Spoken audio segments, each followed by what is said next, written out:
بسم اللہ الرحمن الرحیم۔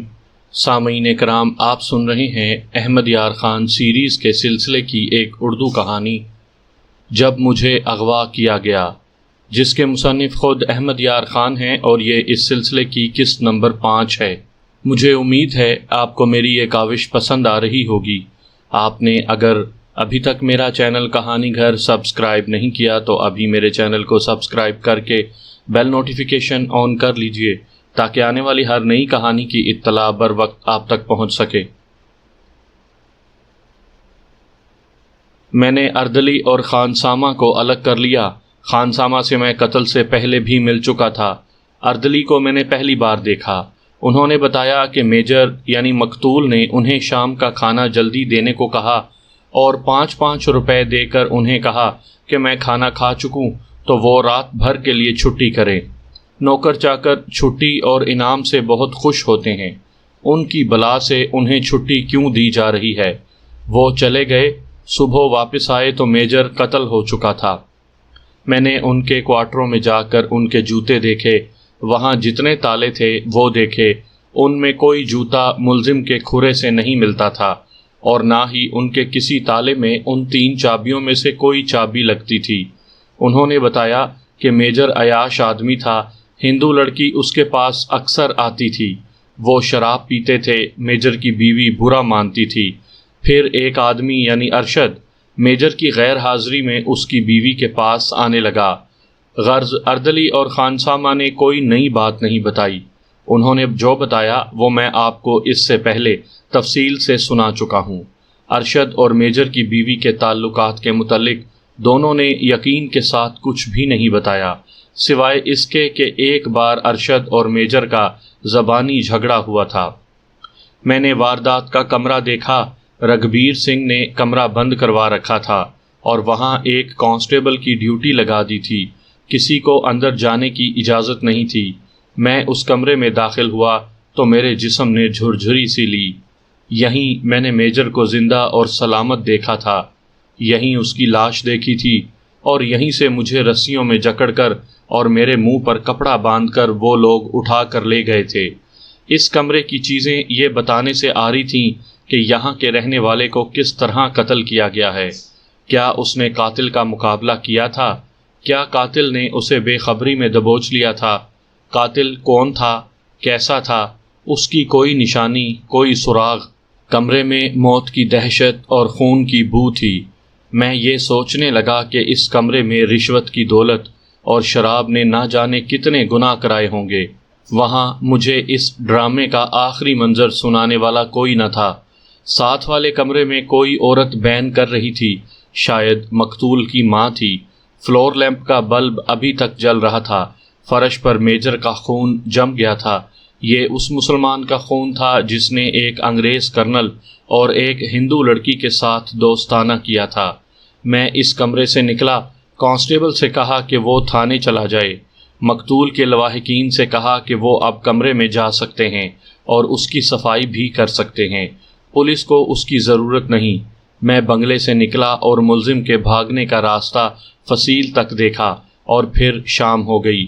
تھانے گیا اور سوچنے لگا کہ کون سی لائن اختیار کروں۔ بار بار ذہن جاسوسی کے ملزموں کی طرف جاتا تھا۔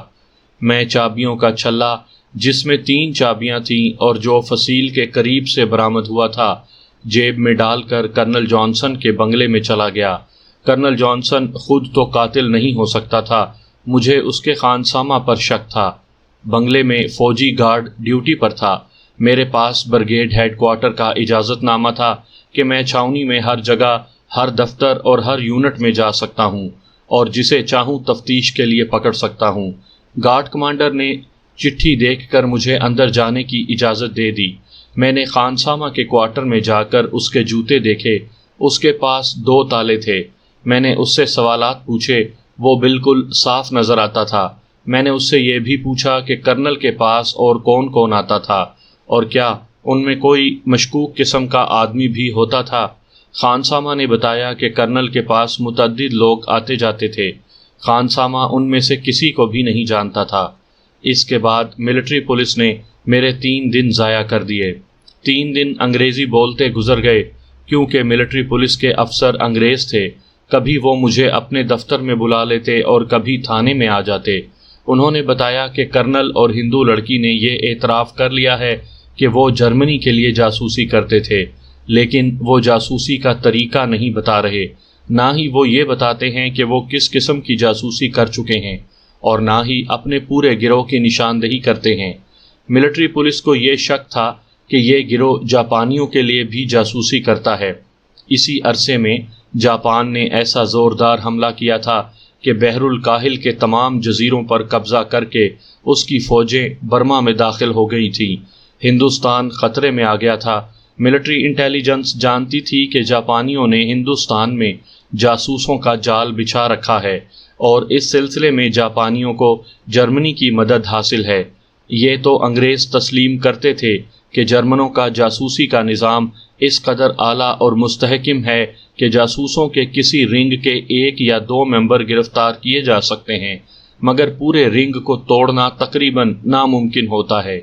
کرنل جانسن کا گروہ بھی کسی بہت بڑے رنگ کا حصہ معلوم ہوتا تھا۔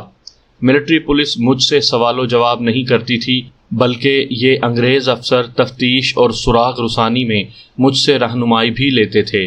میں انہیں تفتیش کے بنیادی اصول اور اپنا طریقہ کار بتاتا تھا، مگر میری مجبوری یہ تھی کہ ملٹری انٹیلیجنس کی مجھے ذرہ بھر ٹریننگ نہیں ملی تھی، تاہم میں ان کی مدد کرتا رہا، اور میرا اپنا کیس یعنی مسلمان میجر کا قتل چوپٹ ہوتا رہا۔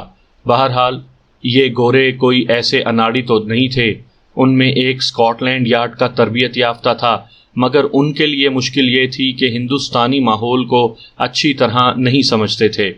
انہوں نے یہ بھی بتایا کہ وہ ان 4 ملزموں سے میجر کے قتل کا سراغ لینے کی بھی کوشش کر رہے ہیں۔ میں نے انہیں کہا کہ وہ مجھے ان 4 سے ملنے کی اجازت دیں۔ وہ سوچ میں پڑ گئے، لیکن میں نے ان کی جو مدد کی تھی اس کے عوض انہوں نے مجھے اجازت دے دی اور اگلے روز آنے کو کہا۔ میں گیا تو مجھے چھاؤنی کی ایک ایسی عمارت میں پہنچا دیا گیا جسے شہر کے لوگ بارود خانہ کہا کرتے تھے۔ یہ انگریزوں کی تعمیر کی ہوئی بہت پرانی عمارت تھی۔ بارشوں نے اس کی دیواریں سیاہی مائل کر دی تھیں۔ یہ کئی کمرے تھے، درمیان میں ایک گنبد سا بنا ہوا تھا اور ارد گرد خاردار تار تھے۔ لوہے کا گیٹ تھا جو ہمیشہ مقفل رہتا تھا۔ لوگ کہتے تھے کہ اس کے اندر بارود ہے، اسی لیے اسے بارود خانہ کہا جاتا تھا۔ ظاہر تھا کہ اس میں ریزرو ایمونیشن ہوگا، مگر جنگ کے دوسرے سال تک بھی اس پراسرار عمارت سے بارود نہیں نکالا گیا تھا۔ ایک روایت یہ بھی مشہور تھی کہ سن 1857 کی بغاوت میں انگریزوں نے مسلمانوں کے بہت سے لیڈروں کو ان کی بیویوں اور بچوں سمیت یہاں لا کر بند کر دیا تھا، پھر یہ عمارت کبھی بھی نہیں کھولی گئی۔ بد نصیب اور معصوم قیدی اندر بھوکے پیاسے مر گئے، اور اب اندر ان کی ہڈیاں پڑی ہیں۔ قیدیوں کی کم سے کم تعداد 300 بتائی جاتی تھی، بعض لوگ 1000 بھی بتاتے تھے۔ بہرحال یہ عمارت شہریوں کے لیے معمہ اور پر اسرار بنی ہوئی تھی۔ جب مجھے وہاں لے جایا گیا تو اسرار کا دروازہ کھلا تھا۔ بڑے گیٹ پر ایک گورا سپاہی رائفل لیے کھڑا تھا۔ خاردار تاروں کے اندر ملٹری پولیس کی گاڑی کھڑی تھی۔ بہت سے فوجی گورے ادھر ادھر گھوم پھر رہے تھے۔ باہر ایک بینچ پر 5 سویلین آدمی بیٹھے تھے، ان کے پیچھے ایک گورا سپاہی رائفل اٹھائے کھڑا تھا۔ یہ جاسوسی کے مشتبہ افراد تھے۔ میں نے انہیں غور سے دیکھا، 5 چہرے میرے لیے اجنبی تھے۔ میری آمد کی اطلاع اندر گئی تو وہ انگریز میجر اندر آیا جس نے میرے اغوا کے دوران کرنل جانسن اور اس کے گروہ کو پکڑا تھا۔ وہ مجھے دوستانہ طریقے سے ملا۔ اس نے مجھے کہا، تم 4 سے مل سکتے ہو، لیکن یہاں تمہیں جو کچھ نظر آئے اس کا ذکر اس گیٹ سے باہر کسی سے نہ ہو۔ اندر لے جا کر اس نے مجھے ایک کمرہ دکھایا اور کہا، اس میں کرنل ہے، اس سے مل کر میرے پاس آ جانا۔ میں کمرے میں داخل ہوا۔ چھت جالوں میں چھپی ہوئی تھی، صرف ایک کھڑکی تھی جو بند تھی، یہ بھی جالوں سے ڈھکی ہوئی تھی۔ دیواریں سیاہی مائل تھیں۔ کمرے میں عجیب سی بدبو تھی۔ فرش سیم زدہ تھا۔ یہ کمرہ یقیناً 1 صدی بند رہا تھا۔ کمرہ وسیع تھا۔ ایک دیوار کے ساتھ لکڑی کا بینچ پڑا تھا جس پر کرنل جانسن بیٹھا ہوا تھا۔ اس کے جسم پر وہی کپڑے تھے جو اس نے میرے اغوا کی رات پہنے ہوئے تھے۔ اس کی پتلون خون آلود تھی۔ اس کی ٹانگ میں ریوالور کی گولیاں لگی تھیں اس رات جب وہ پکڑا گیا تھا۔ اسے ہسپتال لے گئے تھے لیکن معلوم ہوا کہ اسے ہسپتال میں داخل نہیں کیا گیا۔ پٹی باندھ کر اسے اس کمرے میں لے آئے تھے۔ یہی وہ کرنل جانسن تھا جسے میں اس کے بنگلے میں پہلی بار ہندو لڑکی کے اغوا کے سلسلے میں ملنے گیا تو اس نے مجھے دھتکار کر بنگلے سے باہر نکال دیا تھا۔ اس نے بادشاہوں کی طرح میرے ساتھ بات کرنا بھی گوارا نہیں کیا تھا۔ اب میں اس بادشاہ کو دیکھ رہا تھا۔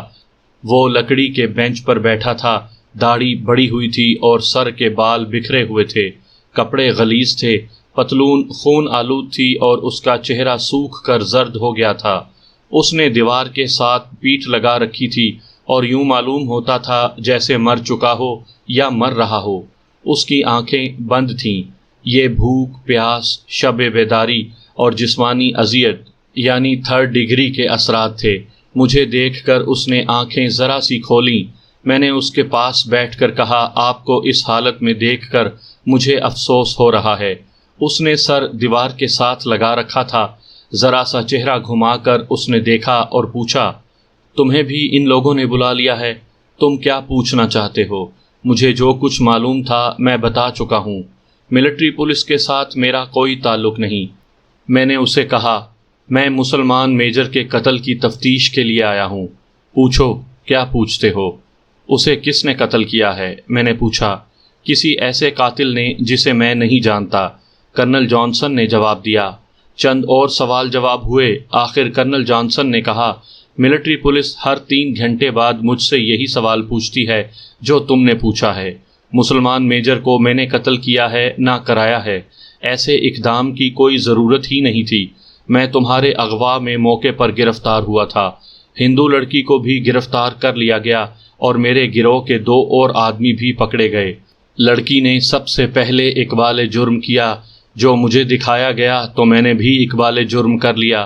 میں نے مان لیا کہ میں جرمن ہوں۔ اب میرے لیے سزائے موت ہے جو ٹل نہیں سکتی۔ اگر میں قتل کا بھی اعتراف کر لوں تو کوئی فرق نہیں پڑتا۔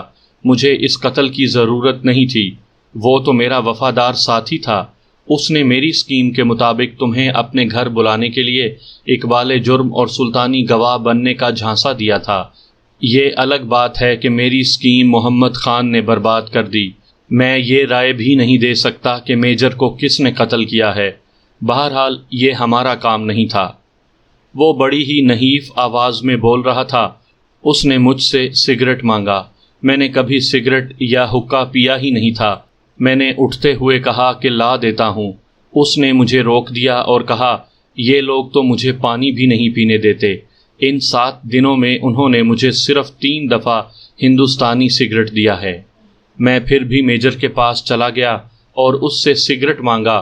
اس نے پوچھا کہ خود پیو گے یا کرنل کو دو گے؟ میں نے اسے بتا دیا کہ کرنل کو پلاؤں گا۔ میجر نے مسکرا کر ایک سگریٹ اور ماچس مجھے دے دیا اور کہا، یہ تمہاری خاطر۔ کرنل جانسن سگریٹ دیکھ کر حیران ہوا، میرے منہ کی طرف دیکھنے لگا۔ میں نے اسے کہا، تم میرے ساتھ تعاون کرو، میں تمہیں اس اذیت اور توہین سے آزاد کروا دوں گا۔ اس نے نفی میں سر ہلا کر کہا، تمہارے ساتھ تعاون تو میں کر چکا ہوں۔ میجر کے قتل کے سلسلے میں میرے ساتھ وقت ضائع نہ کرو۔ مجھے تم اذیت سے آزاد نہیں کروا سکتے۔ یہ لوگ مجھے کہہ رہے ہیں کہ میں اپنا تمام تر مشن انہیں بتا دوں اور اپنا سارا گروہ پکڑوا دوں۔ یہ میں کبھی بھی نہیں کروں گا۔ میں اپنے ملک سے اپنے ملک کی خاطر نکلا تھا۔ میرے ملک کے سپاہی جنگ میں مر رہے ہیں، ان کی لاشیں سارے یورپ میں بکھر رہی ہیں۔ میں اپنے محاذ پر لڑ رہا ہوں۔ میں اپنے ملک کے ان جان نثاروں کو دھوکہ نہیں دوں گا جو جانیں قربان ہو چکی ہیں اور جانیں قربان کر رہے ہیں۔ میری قوم پہلی جنگ عظیم کی شکست کا انتقام لے کر رہے گی۔ سارے یورپ پر، برطانیہ اور افریقہ پر جرمنی کا جھنڈا لہرائے گا۔ میں اپنے سپاہیوں کی طرح جان دے دوں گا۔ جرمنی کے نام پر مر جاؤں گا۔ اپنے گروہ کو بے نقاب نہیں کروں گا۔ میرا رنگ سارے ہندوستان میں پھیلا ہوا ہے۔ میں اپنے محاذ کو صرف اپنی جان بچانے کی خاطر تباہ نہیں ہونے دوں گا۔ میں جرمن خون کی توہین نہیں ہونے دوں گا۔ اس کی آواز ابتدا میں بالکل مری ہوئی تھی۔ اس نے جب اپنے ملک کی بات شروع کی تو اس کی آواز میں جان آ گئی جو میں نے پہلی بار اس کے بنگلے میں سنی تھی۔ وہ جو ایک لاش کی طرح بے حال تھا، جوانوں کی طرح سیدھا ہو گیا تھا۔ اس نے کہا، انسپکٹر، تم شاید میری باتوں کو سمجھ نہ سکو، تم غلامی میں پیدا ہوئے ہو، تم نہیں جانتے کہ قومی وقار کیا ہوتا ہے۔ تم کوئی قوم نہیں ہو، تمہارا کوئی ملک نہیں ہے، تم ایڑیاں جوڑ کر سلوٹ کرنے یا جھک کر سلام کرنے کے عادی ہو۔ اس لیے اس ہندو لڑکی نے اور میرے ان دونوں ہندوستانی ساتھیوں نے اقبال جرم کر لیا۔ میں نے انہی کی وجہ سے اقبال جرم کیا ہے، لیکن اس میں صرف اپنی ذات کو بے نقاب کیا ہے، اپنے گروہ کو کبھی بھی نقصان نہیں پہنچاؤں گا۔ تم ان انگریزوں کے خلاف کیوں نہیں اٹھتے؟ کیا تم بالکل نہیں جانتے کہ آزادی کیا ہوتی ہے؟ محمد خان نے مجھے اردلی بن کر دھوکہ دیا ہے۔ اس نے انگریزوں سے انعام حاصل کرنے کے لیے یہ کام کیا ہے۔ اسے معلوم نہیں کہ میرا گروہ اسے زندہ نہیں چھوڑے گا۔ میرے گروہ کو جب پتہ چلے گا کہ ہمیں محمد خان نے گرفتار کروایا ہے تو وہ اسے ایسے طریقے سے قتل کریں گے کہ قاتل کا سراغ نہیں ملے گا۔ ایسی بہت سی باتیں ہوئیں۔ مجھے یقین ہو گیا کہ میجر کے قتل میں کرنل جانسن کا کوئی ہاتھ نہیں۔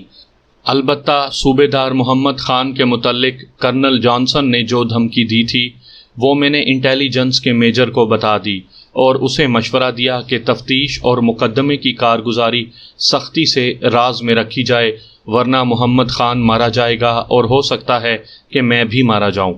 اس کے بعد مجھے اس گروہ کے ہندو ملزم کے کمرے میں داخل کر دیا گیا۔ میں آپ کو بتا نہیں سکتا کہ میں نے اسے کس حال میں دیکھا۔ کمرہ اسی طرح ہیبت ناک تھا جس طرح کرنل جانسن والا تھا۔ اس کمرے کے وسط میں پانی کا بڑا ٹب رکھا تھا۔ اس میں ہندو ملزم بالکل ننگا بیٹھا تھا۔ ایک تو موسم سردیوں کا تھا، دوسرے یہ کمرہ سرد تھا، گرم کپڑوں میں بھی سردی لگ رہی تھی۔ اس سردی میں ہندو ملزم کو ننگا کر کے بٹھایا ہوا تھا۔ کمرے کے کونے میں بجلی کا پنکھا یعنی ٹیبل فین رکھا تھا جو پوری رفتار سے چل رہا تھا۔ اس کا منہ ملزم کی طرف تھا۔ ملزم کا رنگ نیلا ہو گیا تھا، وہ بری طرح کانپ رہا تھا۔ ایک گورا سارجنٹ ہاتھ میں ڈنڈا لیے اس کے پیچھے کھڑا تھا۔ 6-7 دنوں سے اس کا یہی حشر ہو رہا تھا۔ یہ سارجنٹ مجھے اچھی طرح جانتا تھا۔ اس سے پہلے اس کے ساتھ 3 ملاقاتیں ہو چکی تھیں۔ میں کمرے میں داخل ہوا تو سارجنٹ نے مجھے دیکھتے ہوئے کہا، پہلے روز یہ کسی سوال کا جواب ہی نہیں دیتا تھا، 3rd ڈگری سے گزارا جا رہا تھا۔ میرا خیال تھا کہ انگریز افسروں کے کردار گورے سپاہیوں سے بہت بلند ہوگا، لیکن اس میجر نے آنکھ مار کر مجھے کہا، لڑکی کو اپنی تحویل میں سمجھو، تفتیش کے علاوہ جتنا وقت چاہو اس کے ساتھ گزار سکتے ہو۔ مجھے اس کا مذاق کچھ اچھا نہیں لگا، پھر بھی میں صاحب بہادر کو خوش کرنے کے لیے غلامانہ ہنسی ہنس پڑا۔ اس نے مجھے اشارے سے بتایا کہ 4تھا کمرہ ہے، اس کے سامنے کھڑے ہو جاؤ، اندر سے جب 2 سپاہی باہر آ جائیں تو تم اندر چلے جانا۔ میں اس کا شکریہ ادا کر کے 4تھے کمرے کے دروازے کے سامنے کھڑا ہو گیا۔ دروازہ بند تھا۔ اندر سے لڑکی کی دبی دبی گھٹی گھٹی آوازیں آ رہی تھیں۔ وہ انگریزی میں کہہ رہی تھی، خدا کے لیے مجھے چھوڑ دو یا مجھے گولی مار دو۔ وہ بڑی ہی سخت اذیت میں مبتلا تھی۔ میں اس کی آوازیں برداشت نہ کر سکا اور برآمدے میں آ کر ٹہلنے لگا۔ یہ برآمدہ نہیں تھا بلکہ سامنے کمروں کے درمیان کوریڈور تھا، تاریک اور بدبودار۔ چند منٹ بعد 2 قوی ہیکل گورے سپاہی کمرے سے نکلے۔ ان کے جسم ہندوستانی پہلوانوں کی طرح سانڈوں جیسے تھے۔ وہ جھومتے ہوئے چلے گئے۔ میں کمرے میں چلا گیا۔ یہ کمرہ بھی جالوں سے بھرا ہوا تھا اور ایک ہولناک ہلکی سی روشنی کا ایک بلب جل رہا تھا۔ دوسروں کی نسبت یہ کمرہ تھوڑا چھوٹا تھا۔ ایسا شک ہونے لگا جیسے یہ کمرہ نہیں غار ہے۔ لڑکی اینٹوں کے فرش پر پیٹھ کے بل پڑی تھی۔ اس کے جسم پر کوئی کپڑا نہیں تھا۔ اس کی آنکھیں کھلی ہوئی تھیں۔ میں سمجھا وہ مر چکی ہے، اور میں یہ بھی سمجھ گیا کہ یہ سانڈوں جیسے گورے اس کے ساتھ کیا سلوک کر کے گئے ہیں۔ اس نے مجھے دیکھا۔ اس میں شاید بولنے کی بھی طاقت نہیں رہی تھی۔ اس نے اٹھنے کی بھی کوشش نہ کی۔ اس میں اتنی ہمت نہیں رہی تھی۔ اتنی خوبصورت اور جوان لڑکی ہڈیوں کا پنجر بن چکی تھی۔ عورت کا عورت ہونا اس کی بہت بڑی بدنصیبی ہوتا ہے۔ اور مجبور یا مجرم عورت کی خوبصورتی تو اس کے لیے لعنت بن جاتی ہے۔ اس لڑکی کو بے حد شرمناک اذیت دی جا رہی تھی۔ میں باہر نکل آیا اور میجر سے جا کر کہا کہ ایک کمبل دو، میں اس حالت میں لڑکی کے پاس ایک سیکنڈ کے لیے بھی نہیں ٹھہر سکتا۔ میجر نے کہا لگا کر کہا، تم مردہ دل ہندوستانی ہو۔ اس نے ایک کمبل منگوا دیا جو میں لڑکی کے کمرے میں لے گیا۔ وہ ابھی تک چت لیٹی ہوئی تھی۔ میں نے کمبل اس پر ڈال کر اسے اٹھنے کو کہا۔ اگر میں اسے سہارا نہ دیتا تو وہ اٹھ نہ سکتی۔ اس نے کمبل اوڑھ لیا اور وہیں بیٹھی رہی۔ میں اس کے پاس فرش پر بیٹھ گیا۔ تب میں نے دیکھا کہ اس کے کندھوں پر، گالوں پر اور سینے پر دانتوں کے نشانات تھے۔ بعض میں سے خون نکل آیا تھا۔ وہ رونے لگی۔ میں نے اسے کہا کہ یہ لوگ جو کچھ پوچھتے ہیں وہ سچ سچ بتا دو، ورنہ وہ تمہیں اسی طرح شرمناک اذیتیں دے دے کر مار ڈالیں گے۔ مجھے جو کچھ معلوم تھا بتا چکی ہوں، اس نے کہا۔ میں نے جن افسروں سے راز کی باتیں معلوم کیں وہ سب بتا دی ہیں، اور یہ بھی بتایا ہے کہ میں یہ باتیں کرنل جانسن کو بتا دیا کرتی تھی۔ مجھے بالکل علم نہیں کہ وہ یہ باتیں جرمن انٹیلیجنس تک کس طرح پہنچاتا تھا۔ مجھے جو اجرت ملتی تھی وہ بھی بتا دی ہے، لیکن یہ لوگ مانتے ہی نہیں۔ کہتے ہیں کہ گروہ کے ہر ایک آدمی کا اتا پتہ بتاؤ، اور یہ بھی بتاؤ کہ مسلمان میجر کو کس نے قتل کیا ہے۔ لڑکی نے بتایا، ملٹری پولیس مجھے گرفتار کر کے یہاں لے آئی تھی۔ ساری رات جگائے رکھا اور تنگ کرتے رہے۔ میں نے اگلے روز اقبال جرم کر لیا۔ پھر یہ دوسری باتیں پوچھنے لگے جو مجھے معلوم نہیں تھیں۔ انہوں نے اسی روز میرے کپڑے اتار دیے، اور 24 گھنٹوں میں 6-7 بار میرے ساتھ یہ سلوک ہوتا ہے۔ رات کو سونے نہیں دیتے، کھانے کو اتنا ہی دیتے ہیں کہ میں مر نہ جاؤں۔ یہ لڑکی مجرم تھی، گنہگار تھی۔ اس نے مسلمان میجر کا گھر اجاڑ دیا تھا۔ میجر اس کی دوستی کی وجہ سے قتل ہوا تھا۔ اس لڑکی نے معلوم نہیں کتنے خاوندوں کے دلوں سے ان کی بیویوں کی محبت نکال دی تھی۔ وہ جاسوسی جیسے سنگین جرم کی مجرم تھی۔ وہ ہندو تھی۔ اس کے جرائم، گناہوں اور مذہب کے باوجود اسے اس حالت میں دیکھ کر میرے آنسو نکل آئے۔ میں نے بھی عورتوں کو گرفتار کیا تھا۔ انہوں نے مجھے پریشان بھی کیا تھا۔ ان میں سے بعض نے مجرم ہوتے ہوئے جرم سے پردہ اٹھانے سے انکار کیا تھا، مگر میں نے زبانی دھمکی کے سوا کبھی کسی عورت پر ہاتھ نہیں اٹھایا تھا۔ کبھی سوچا بھی نہیں تھا کہ 3rd ڈگری کا طریقہ کسی عورت پر استعمال کروں گا۔ مجھے کرنل جانسن کی باتیں یاد آئیں۔ اس نے کہا تھا، تم نہیں جانتے کہ قومی وقار کیا ہوتا ہے۔ تم انگریزوں کے غلام ہو، جھک کر سلام کرنے کے عادی ہو۔ میں اٹھ کھڑا ہوا اور بے چینی کے عالم میں ٹہلنے لگا۔ میں بھول چکا تھا کہ میں انگریز کی پولیس کا تھانے دار ہوں۔ مجھے اس عمارت کے متعلق یہ روایت یاد آنے لگی کہ یہاں 1857 میں مسلمان لیڈروں اور ان کے بال بچوں کو قید کر کے بھوکا پیاسا مارا گیا تھا۔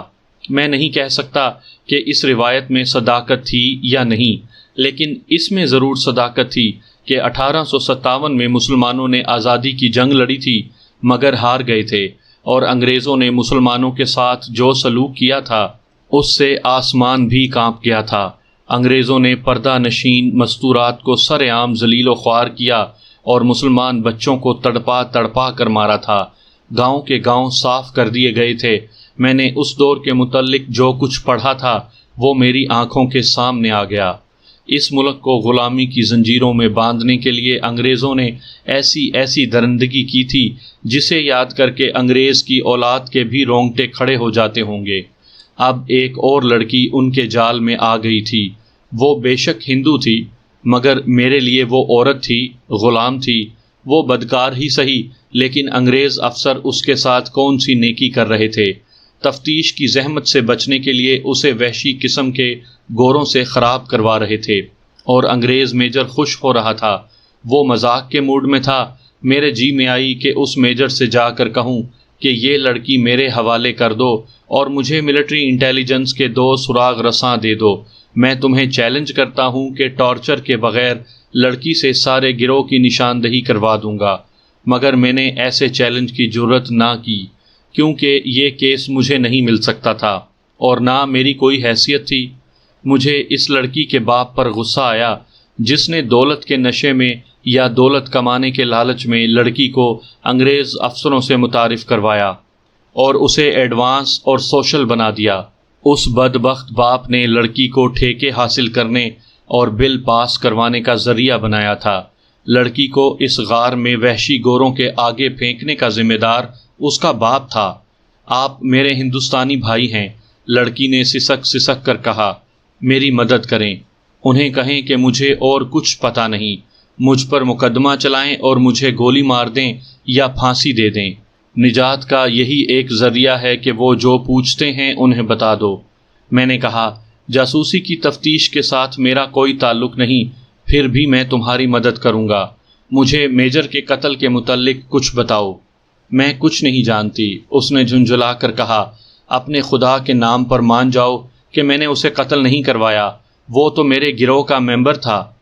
اچھا، میں مان لیتا ہوں، میں نے کہا، میں جو کچھ پوچھوں وہ سچ سچ بتا دو۔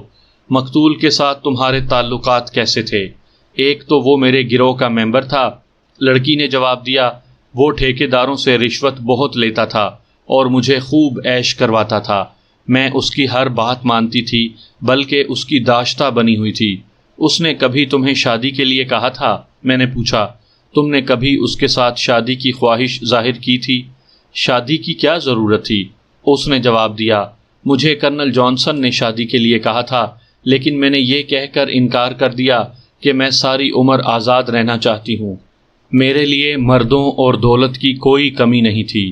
میجر مقتول نے شادی کا کبھی اشارہ بھی نہیں کیا تھا۔ یہ کہہ کر اس نے بھکاریوں کی طرح کہا، مجھے پانی پلا دیں، یہ لوگ مجھے پانی بھی ترسا ترسا کر دیتے ہیں۔ میں میجر کے پاس چلا گیا، اس کے کمرے میں 3 افسر بیٹھے چائے پی رہے تھے۔ میں نے میجر سے کہا کہ 1 گلاس پانی اور چائے کی 1 پیالی چاہیے۔ میجر نے مسکرا کر کہا، آپ ہمارے ملزموں کو خراب کر رہے ہیں۔ میں نے اسے کہا، میرا طریقہ تفتیش مختلف ہے۔ یہ لڑکی میجر کے متعلق کچھ کام کی باتیں بتا رہی ہے۔ میجر نے مجھے چائے کی 1 پیالی بنا دی اور پانی کا 1 گلاس بھی دے دیا۔ میں پیالی اور گلاس اٹھائے لڑکی کے پاس گیا۔ اس نے لپک کر گلاس مجھ سے چھین لیا، مگر جب ہونٹوں سے لگایا تو میں نے گلاس پکڑ لیا اور اسے کہا، آہستہ آہستہ پیو۔ وہ پانی پی چکی تو میں نے چائے کی پیالی اس کے ہاتھ میں دے دی۔ وہ اس قدر کمزور ہو چکی تھی کہ اس کا ہاتھ چائے کی پیالی کا بوجھ بھی نہ اٹھا سکا۔ میں نے اس کے ہاتھ سے پرچھ پیالی لے لی اور اسے اپنے ہاتھ سے چائے پلانے لگا۔ اس نے ڈوبی ہوئی آواز میں کہا، میں آج رات مر جاؤں گی، میرے جسم میں کچھ نہیں رہا۔ چائے نے اس کے جسم میں ذرا سی جان ڈال دی۔ میں نے اس سے پوچھا، مقتول تمہارے ساتھ شادی نہیں کرنا چاہتا تھا؟ بالکل نہیں، اس نے جواب دیا، اگر وہ کہتا بھی تو بھی میں کبھی نہ مانتی۔ اپنی بیوی کے ساتھ اس کے تعلقات کیسے تھے؟ اس سوال کے جواب میں اور اس کے بعد میرے بہت سے سوالوں کے جواب میں اس سے مجھے جو معلومات ملیں وہ تفصیلاً یہ تھیں کہ مقتول نے اپنی بیوی کو سوشل بنانے کی کوشش کی تھی، جو بیوی نے کامیاب نہ ہونے دی۔ ہندو لڑکی کی رائے کے مطابق مقتول کی بیوی بے حیائی پسند نہیں کرتی تھی۔ دوسری وجہ یہ تھی کہ اسے اس ہندو لڑکی کا اپنے خاوند کے ساتھ اتنا گہرا میل جول پسند نہ تھا۔ مقتول کو اپنی بیوی سے دلی محبت تھی۔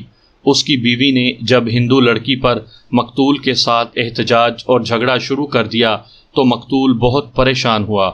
اس نے اس ہندو حسینہ سے 2-3 بار کہا کہ وہ اس کی دوستی سے دستبردار ہونا چاہتا ہے۔ وہ اپنی بیوی کو ناراض نہیں کرنا چاہتا تھا، مگر وہ جاسوسی کے جس جال کا حصہ بن چکا تھا اس سے اس کا زندہ نکل آنا ممکن نہیں تھا۔ لڑکی نے بتایا کہ جاسوسی ایسا کام ہے کہ اس سے اگر کوئی ممبر الگ ہو جائے تو اسے قتل کر دیا جاتا ہے، کیونکہ نہایت اہم راز اور گروہ کی دکھتی رگیں اس کے ہاتھ میں ہوتی ہیں۔ وہ کسی بھی وقت دھوکہ دے سکتا ہے۔ ایک بار اس نے کرنل جانسن سے کہا کہ وہ وعدہ کرتا ہے کہ کوئی راز فاش نہیں کرے گا، اسے الگ کر دیا جائے، لیکن کرنل جانسن نے اسے نہایت اچھے الفاظ میں قائل کر لیا کہ وہ الگ نہ ہو۔ الگ نہ ہونے کا نتیجہ یہ بھی تھا کہ وہ اس لڑکی سے بھی الگ نہیں ہو سکتا تھا۔ لڑکی میں اتنی کشش تھی کہ جب لڑکی اور شراب اکٹھی ہو جاتی تھیں تو مقتول بے قابو ہو جاتا تھا۔ لڑکی نے مقتول کی بیوی کے ساتھ دوستانہ گانٹھنے اور اسے سوشل بنانے کی کوشش کی تھی، مگر بیوی نے اسے یہ کہہ کر دھتکار دیا تھا کہ میں ہندو کی بچی نہیں، مسلمان باپ کی بیٹی ہوں، تمہارا مذہب سچا ہوتا تو تم میں غیرت اور حیا بھی ہوتی۔